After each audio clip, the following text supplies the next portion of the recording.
Welcome to The Growth Project. This is a podcast brought to you by AMPLOS, a performance psychology practice in Greenville, South Carolina. I am Dr. Milt Lowder, joined by Dr. Cory Shaffer today. And we're about a month out from the Masters and a remarkable accomplishment by Rory McIlroy.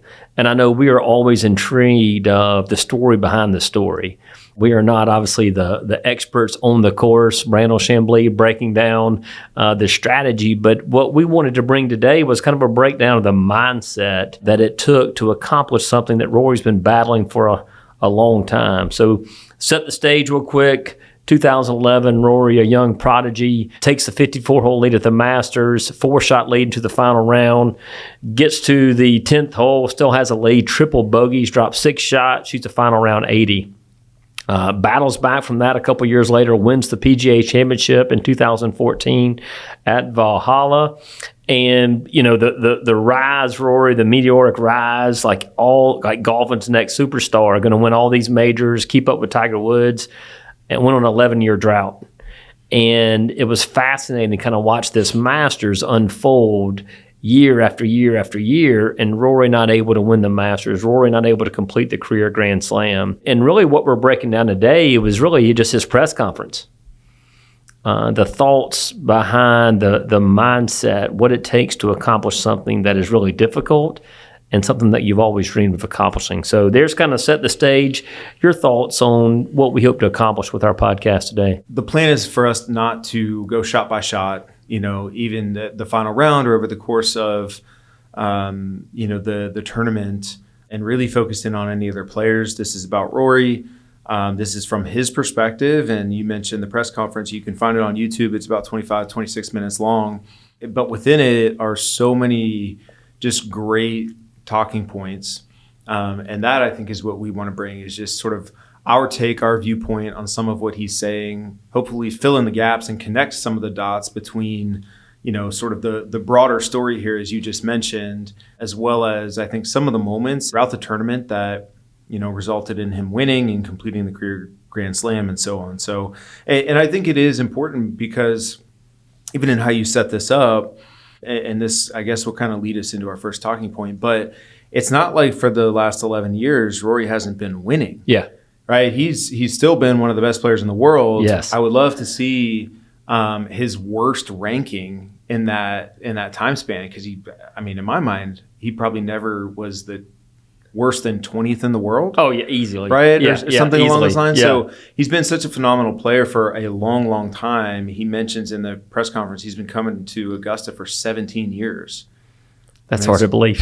Right. That's crazy. Hard to believe. But again, he's still winning golf tournaments. You know, I went to the Players in 2019 and he won the Players, which is considered like the 5th major, and it's not going to count toward, you know, a Grand Slam or anything. He came off of a win at the Players, a couple months back, a month before the Masters. Yeah. So he's been winning, but it seemed in the like majors. Look at the U.S. Open last year. It's got the lead. You know, majors were the focus here, and especially Augusta. It had gotten to the point where it really did become a thing. But that's part of why this sort of was just looming and growing, and the weight was getting heavier and heavier year after year, is because he was winning. Yeah. He was winning all these other tournaments, but when it came to Augusta, it seemed to just bring out the worst in him for a long time.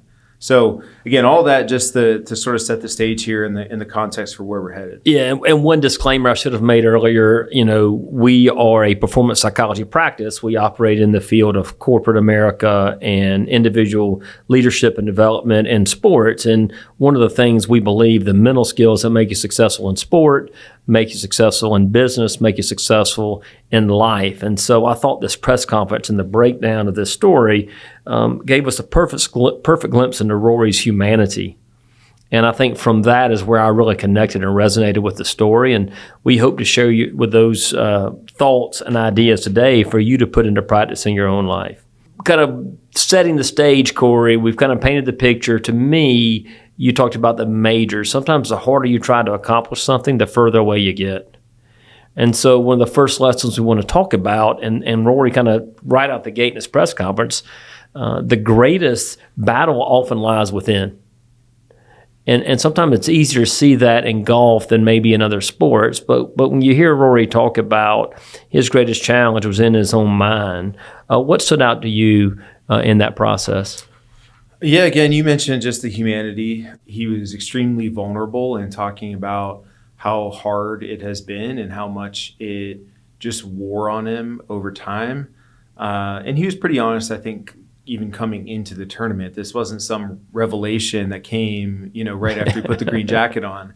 He had been pretty open and more so, I think, in recent years about the challenges that Augusta presented him and largely just the weight of expectations on him that he felt. And because of that, I think as a younger player, even going back just a few years, how that drove him to probably try too hard and to press and to force. Yeah. And anybody who's ever played golf knows, and you mentioned it, but just, man, the more you try to force birdies, probably the further away you're going to get. When I try to force bogeys, which is about my skill level, usually the further I get. So anyways, yeah, I just big picture is that. It's just he was so willing to discuss how hard it's been.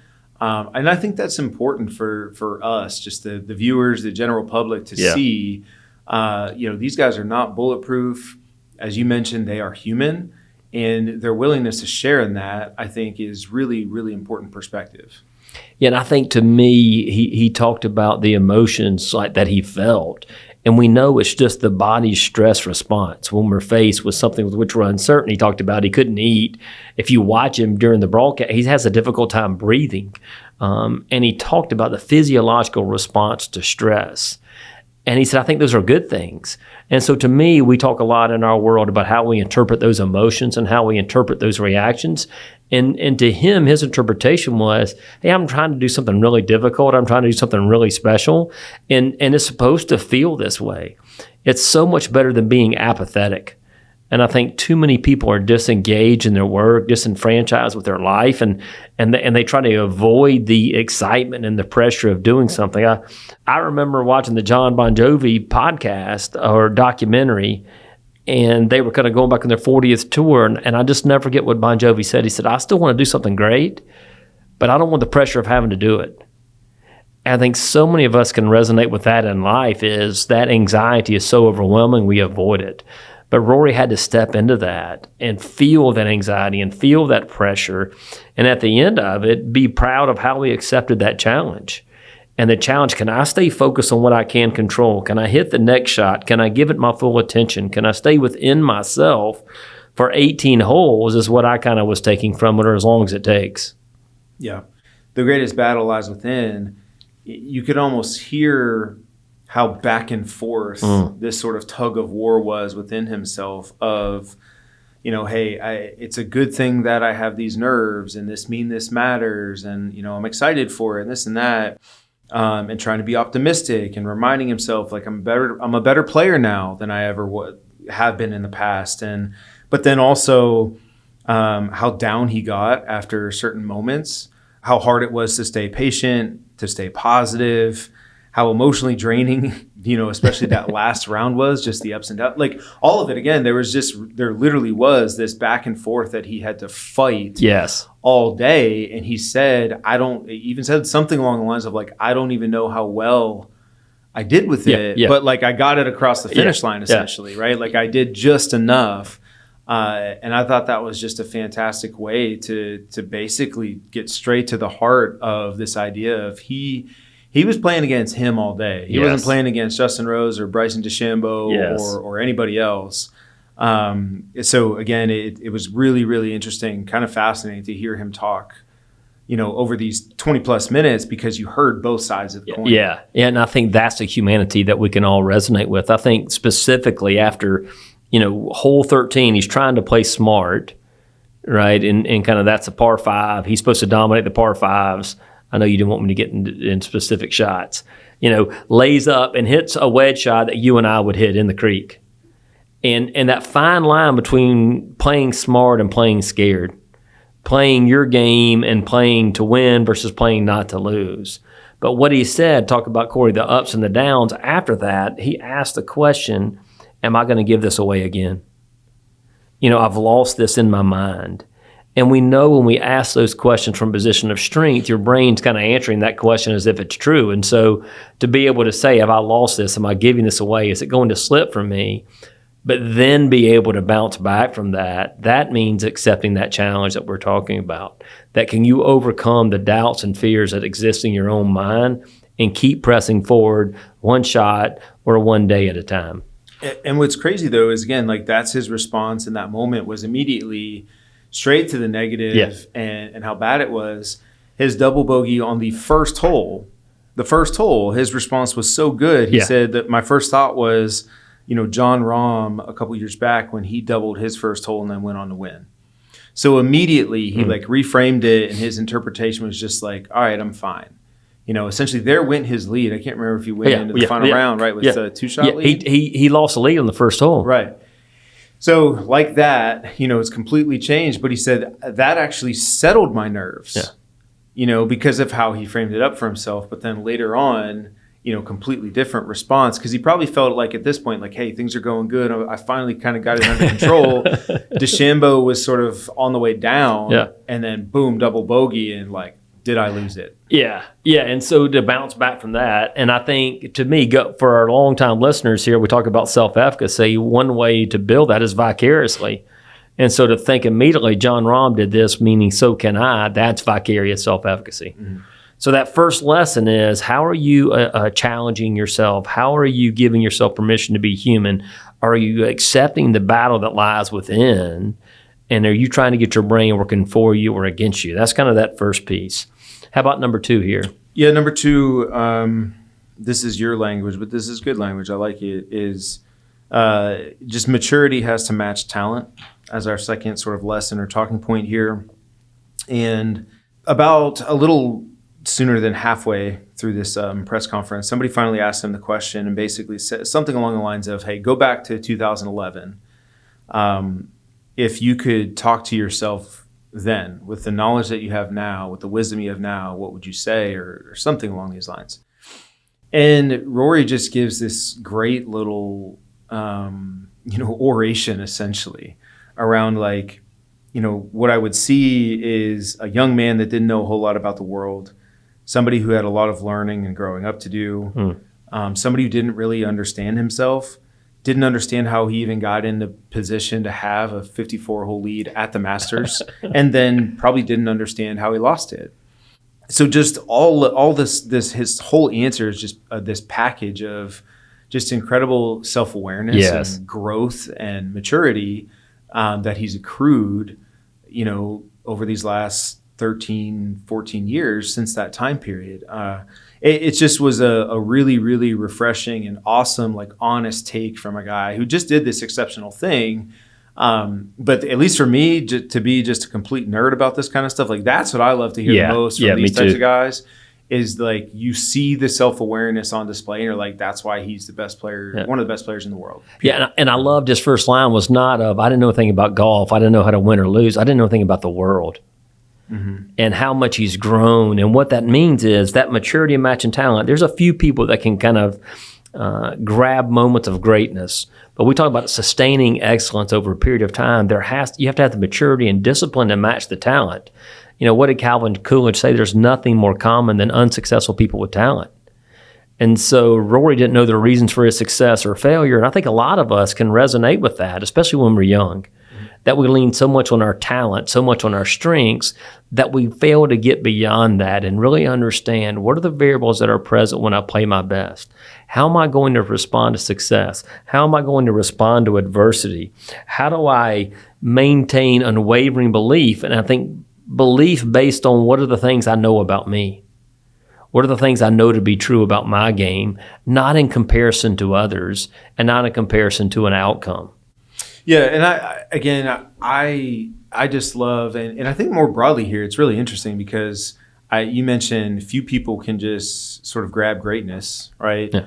And do it with just such an immense amount of talent. I would argue that's how Rory kind of got on the scene. Yeah. Yeah. Right. Like he didn't say that, but if you read between the lines, that's what he's saying, right? Is I was just so talented at that point. He had won a couple of majors and was in position to complete the Grand Slam at like 20-something years old, which is incredible, right? But if you look at some of the other guys who have kind of gone down a similar path, like a Jordan Spieth, right? Comes on the scene as a 22-year-old or something, incredible, wins a couple times in his first few years, and now he's in a similar boat where he hasn't won in a long time. And it's interesting to just think about just people, I guess, who are on that sort of trajectory where it's almost like they just stumble, they sort of fall into, this incredible position. They reach a certain level, but then finally it like sets in, and now they start playing with all these expectations and the burden and responsibility that comes, and now you're supposed to act a certain way. Like all of these variables get thrown on them, and this sort of dip that can come after that, and how hard it can be to stay patient and keep working through that until you hit the upswing. It's so good. It's just really interesting to think about. I think about what Sarah Blakely said, who founded Spanx. We've done a lot of work on her, just not just understanding her mindset. And she said sometimes what you don't know can be your biggest asset. Right. And so when you come out of school and you're a young prodigy or talent, you don't know how hard it can be. And you think you're going to get to whatever level of success each and every year. Like, this is easy. And I think what the maturity part to me means, when you find out life is hard and you find out things are really difficult, what are you going to rely on? Mm-hmm. Like that perseverance, that determination, that grit, the controllables. To me, that's what was so cool to see, that now I understand my game. And he says, I'm a much better golfer now than I was back then. Right. And I know a lot of people I work with over the years, they think the 13 or 14 or 15-year-old version of them could beat the 20-year-old, 25-year-old, because back then they just played free without any pressure. All right, what's our third talking point here? Yeah, this is one I really like to think about, because especially in an individual sport like golf, and especially in America, it's so easy to think about that what we do on our own. But what was so paramount in his press conference is just reinforcing the belief that greatness cannot occur in isolation, or I would add, out of selfish ambition. And so one of the first things they asked Rory is, hey, what was it like to have your buddy Harry on the bag? And he gets emotional talking about, I've known Harry, his caddy, since he was 7 years old. And we've been through so much together, the highs and the lows. And so being able to share that burden with someone else, someone that loves you for who you are, not what you do, somebody that continues to believe in you, and somebody that has the gift of reminding you who you are and what's important in those really difficult moments. And I think the biggest moment is Rory goes into a playoff. He's giving away the lead. Justin Rose is playing on fire. They got to go to a playoff. Rory just misses a 3-foot putt or 4-foot putt to win and doesn't touch the hole. Mm-hmm. And so you're thinking, man, how is he going to regroup? And so they said, Rory, like, how'd you bounce back? And he's like, I got to be honest. Harry said to me after scoring, we're going to the 18th tee. Well, pal, we would have taken this on Monday. Meaning on Monday morning of the Masters, before you ever tee off the first hole, we would have taken a playoff to win the Masters. Mm-hmm. And he said, and so that friend, that encouragement came at the right time, that it helped him maintain that perspective. Yeah, he actually used the word, like, it was like a great mental reset for me, which I thought was awesome. Yeah, so over the course of, his 26-minute press conference, I tried to take note of all the different people he kind of commented on. So he talked about getting a note from Angel Cabrera, and that's the guy that he played with when he essentially imploded in 2011. Yeah, and Angel Cabrera won the Masters. Right, and lost a big lead and so on. Had sort of a note, some words from encouragement from Angel Cabrera.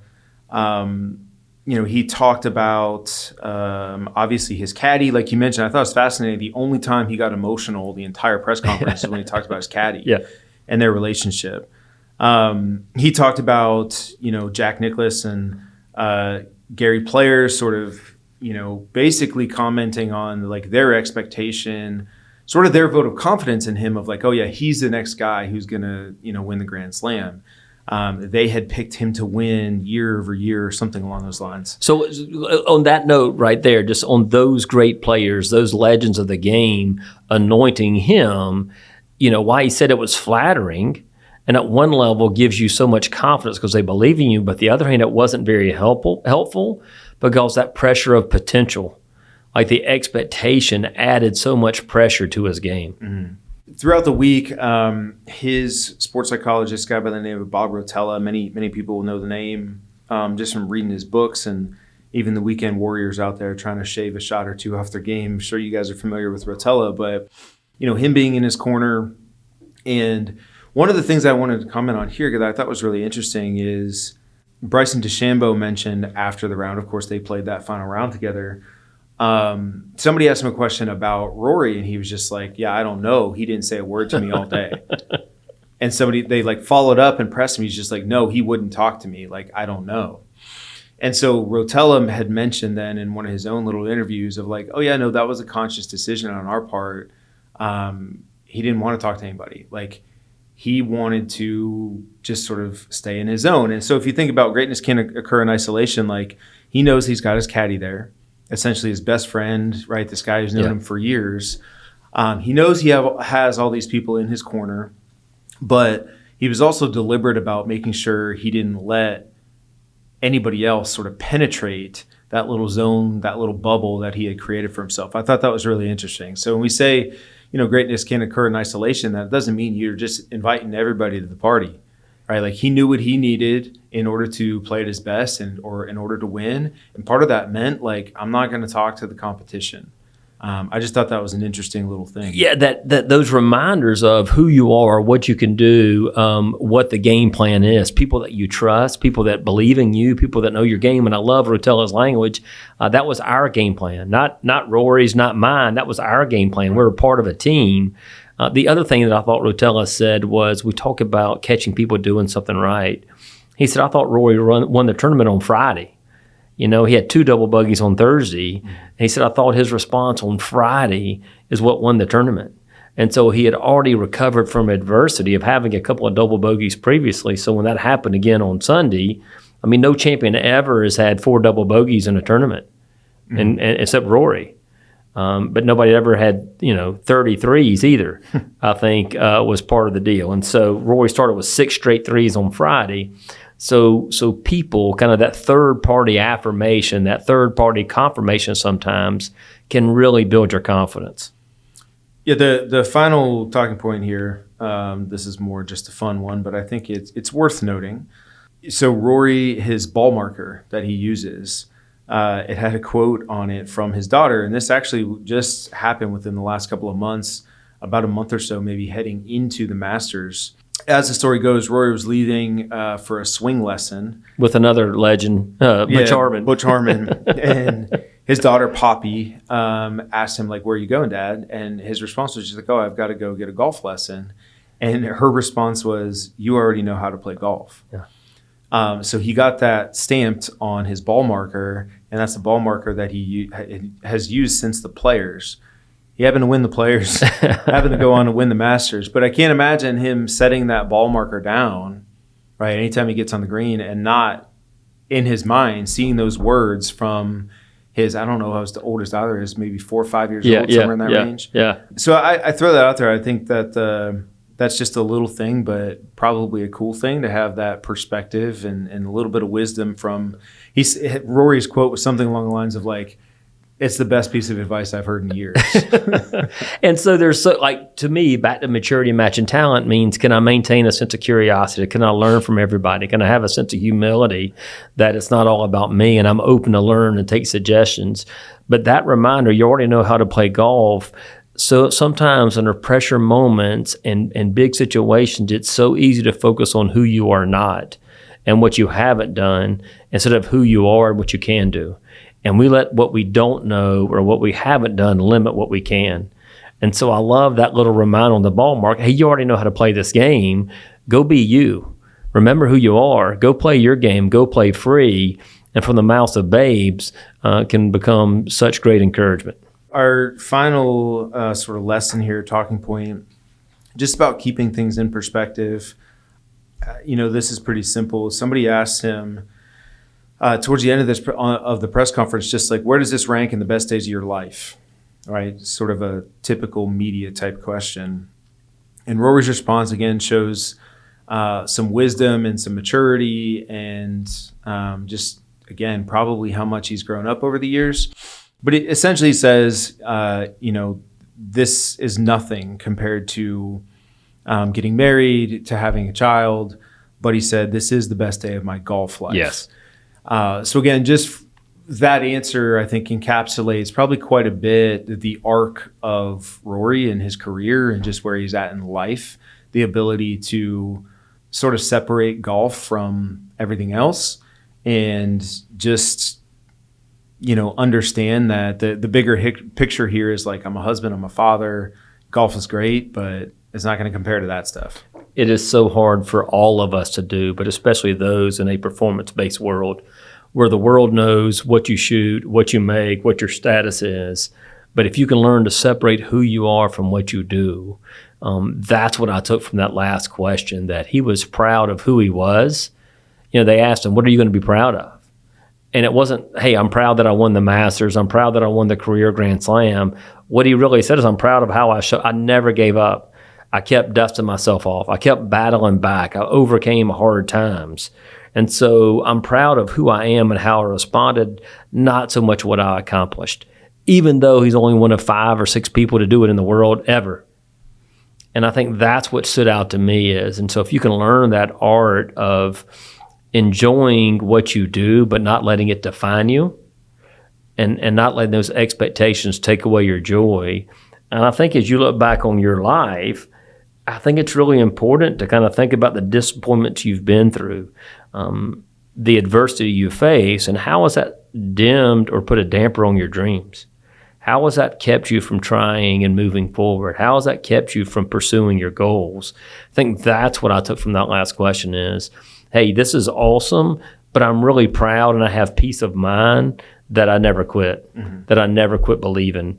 And so when I look back on my career, I won't regret that I just quit or just didn't quit, I guess is the right way to say that. Right. Well, any final thoughts or kind of takeaways? I think to me, the checklist that I would want our listeners to do and that I've been thinking in my own mind are these 4 lessons. I would love for you to kind of take some time, our listeners, and reflect. So we think, okay, the greatest battle lies within. The question I would ask you, are your thoughts working for you or against you? How are you answering the doubts and fears that exist? For maturity and matching talent, where's the discipline and maturity in your life that lets you stay focused on what's important, that lets you persevere during difficult times? Do you need to raise your level of self-awareness? The third part, the team, I think, Cory, is so important, right? Who are you listening to? Who are you inviting in to be a part of your team? And are you celebrating with your team and showing some gratitude for those that have stuck with you along the way? And then the last piece of how are you, like, what's really important in your life? And what is it that you truly want? And what are you going to regret? And can you be proud of how you showed up? So that's how I hope our listeners look at this, as you and I did, of, okay, what can we learn from this and how can we apply this in our life? How about you? What are your final thoughts? Yeah, no, I think that's well said. I guess for me, just kind of looking ahead and even, where Rory's career kind of goes from here will be pretty fascinating. Does this truly kind of free him up in a way that we haven't ever really seen him before? Does he get on a run here? If I want to say the Open Championship is in Ireland, where he's from. Yeah. So things are sort of lining up. Like, man, he could have this legendary season. It'll be really fascinating to see if he just kind of unlocked something within himself there where he doesn't feel any type of burden anymore, and he can just go out and kind of be the best version of himself and play really good golf. And does that mean he wins every tournament? No, because there's some stinking good players. Yes. Right? But I wouldn't doubt it if we saw the best version of Rory, for a guy who's now pushing 40 as opposed to once upon a time a young prodigy in his early and mid-20s who was dominating the field. Like, now you got a guy who's older, wiser, as good as he's ever been and playing more freely. Yeah. Like, oof. That sounds like fun. And I hope that's what, I hope he can go back and listen to this press conference and manage the expectations. Remember why he plays. Remember that he knows how to play the game, and he finds joy in playing the game and not the burden anymore. So we appreciate you joining us as always. Please, if you like what you're hearing, please like us or give us a review or rating. That feedback is welcome to us. And always, if you have any questions, please reach out. And until we meet again, please continue to pursue better and be better.